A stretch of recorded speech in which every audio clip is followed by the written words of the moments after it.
Hey guys, I just came on here to give you guys 5 tips on how to survive in the clinic as an introverted student physical therapist. Now, first thing is, what is an introvert?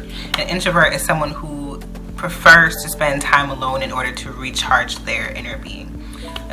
Sometimes, in some cases, introverts are usually kind of shy and reserved, but that's not all the time. It's more likely for us to feel drained when we spend too much time around a lot of people, or we just feel uncomfortable in places with a lot of people.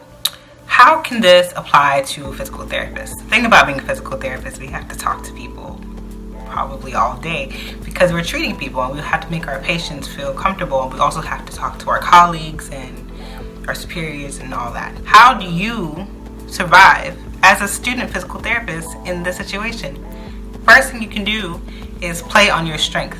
Your strength is listening. You may not want to talk at first because it's an unfamiliar environment usually at first, but you can listen. And when you're listening, you can learn more about your clinical instructor. You can learn more about the other therapists in the clinic, and you can also learn about your patient. Try to find those key questions, even if you have to write them down and practice it every day. Find 5 key questions to ask your clinic director, your patient, and then listen. Once you've picked up on who they are, it won't be as hard to find conversation. And if you're lucky, you'll find a talkative person who will talk more than you, so you can listen more than you talk, so it'll be a little bit easier on you. Tip number 2 is get to know the people in your environment.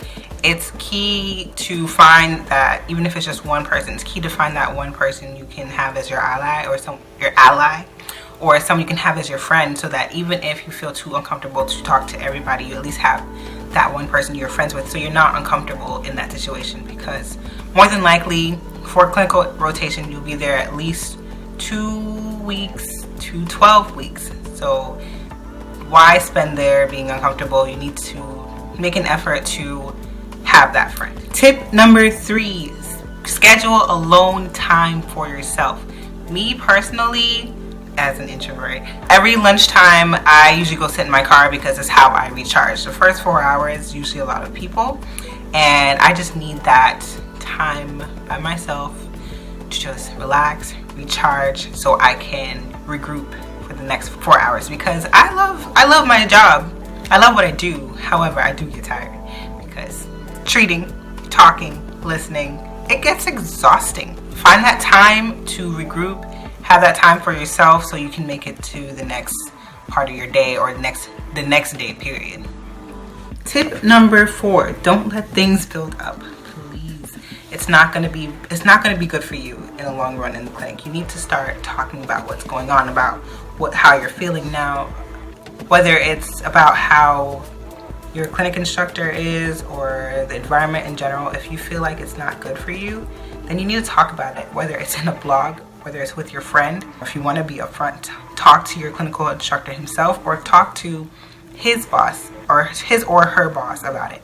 Don't hold these things in, because they're not going to be beneficial for you. You're not going to have the most effective time in your rotation, and you want to have the best time you can, because you're there to learn and you're there to thrive, and you deserve the best experience you can get. Tip number 5, you have to get out of your comfort zone.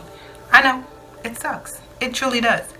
But there are going to be situations where you're going to have to speak up and articulate for yourself, because if you don't, there's not always going to be someone who will.